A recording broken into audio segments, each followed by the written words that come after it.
and sit down. Hello folks, and welcome to another issue of Legends of Ferrari F1, the die-cast 1/24 scale model collection by our wonderful friends over at DeAgostini.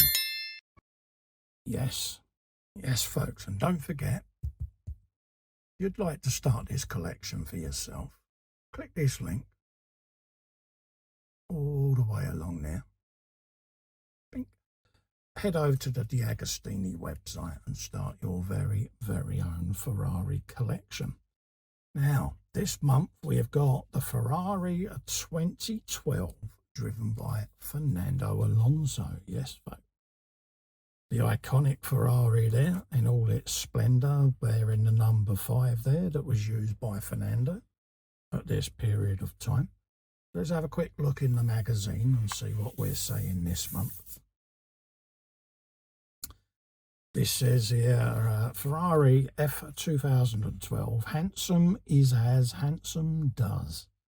In 2012, Scuderia Ferrari was presented with a car that broke with the trend that had prevailed until that time. That single-seater, perhaps because of new technical regulations, did not look as aesthetically pleasing as balanced as its predecessors.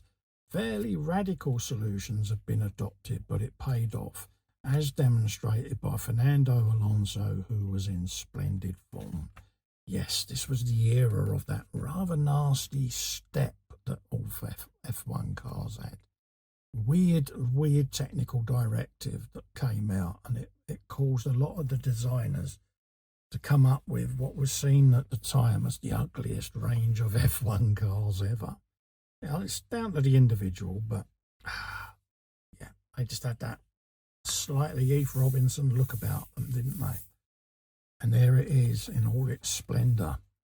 But again, I think it needed including in this collection, to be honest with you, because there were other design aesthetics that were quite appealing. It says here in picture 1, the angular shape of the nose, accentuated by the step, become one of the most striking features of the F2012.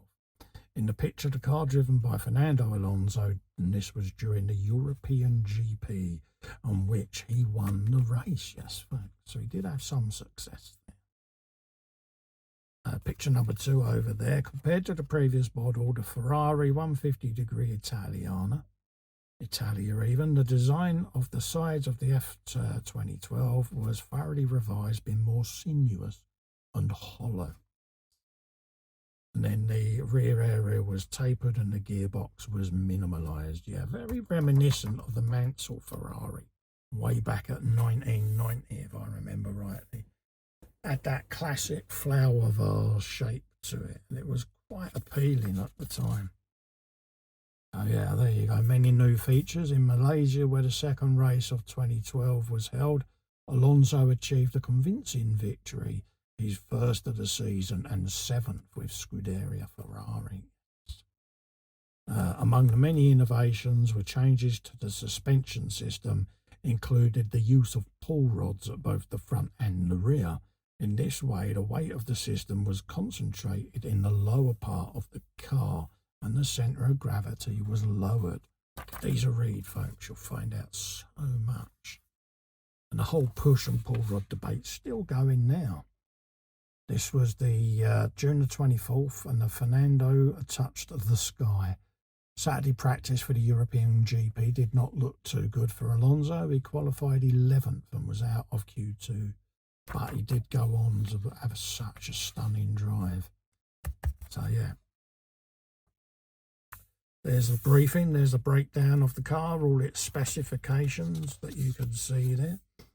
And it had a very sharp front end to it, didn't it? It was a very iconic design. This was Fernando on the edge of victory. He's still going strong, bless him. He's 43 at the time of filming this, so yeah. Good little right up there on his career.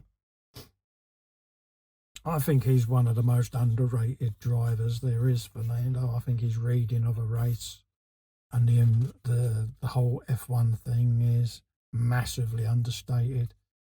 I'd love to see him win another championship. Yeah, there you go. And then coming to the end there is a profile of Pat Fry. Scuderia Ferrari's top chassis chief at the time. The engineer who hailed from Shepperton, a town near London, joined Benetton in the late 80s. In 93, he moved to McLaren, where he worked until 2010. And then obviously he's gone over to Ferrari. And then you got this photo here. Alonso races alongside the two Red Bull drivers, Webber and Vettel, at the time in the 2012 Brazilian Grand Prix. So that's this month's magazine quickly looked at, folks. Shall we have a look at the model? Again, look at this. I've again taken the cardboard off because it's easier for me, and I've also left the plastic on just to protect the casing, because I am rather clumsy, as you can see by that. So this, when they go on display, will lift off. This is the plastic protective packaging that comes with it, but I just keep it on there whilst I'm filming, just in case I drop the cover like I just did. And there you go, look at that. Ferrari F 2012 Fernando Alonso. And again, the difference already is beginning to show with the previous one there, how the wheelbase of the cars are increasing.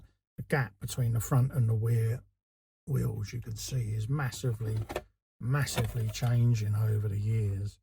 Already that's a wheel difference in front, and the modern cars are slightly longer even still. So it just goes to show you how they've changed. I'll just remove this from its plinth so that we can show you around it in a bit more detail.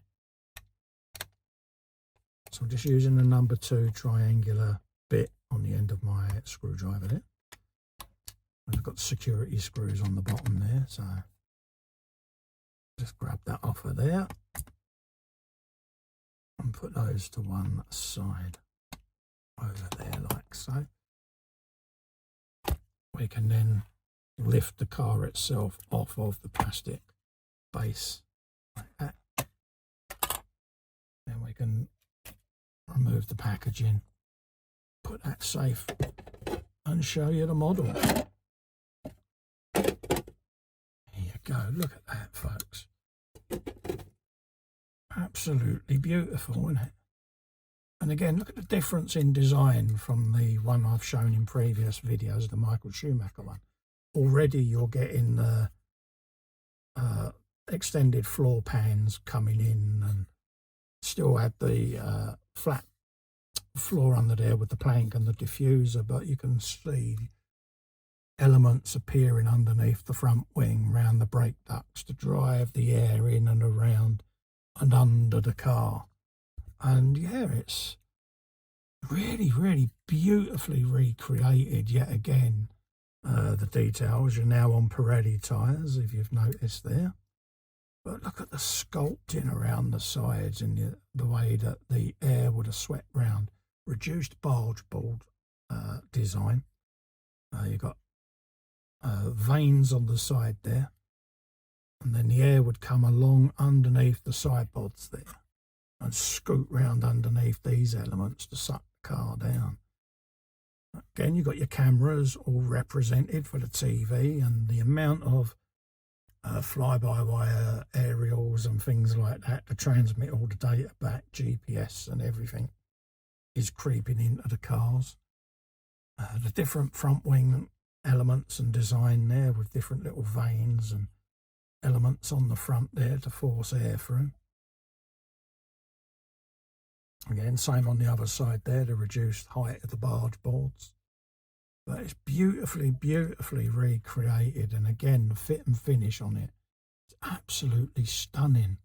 And there's that rather slightly ugly step that was on the F1 cars there, and I think they cunningly done this well by putting the driver's number on there just to try to take the eye away from it. Nice touch there. But again, the height of the nose was very high. Imagine a side impact. Must have been quite a thing back then.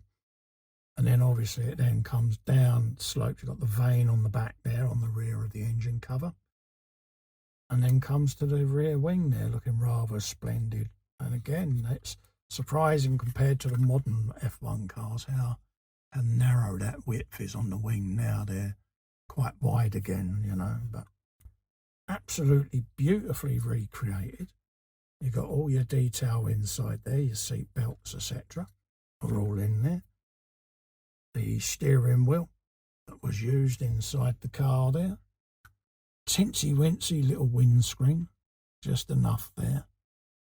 But absolutely, I mean, you see these going around the track at breakneck speed, but when you actually have the model yourself in your own hand, you could just sit and look at all the different features that were incorporated into the car.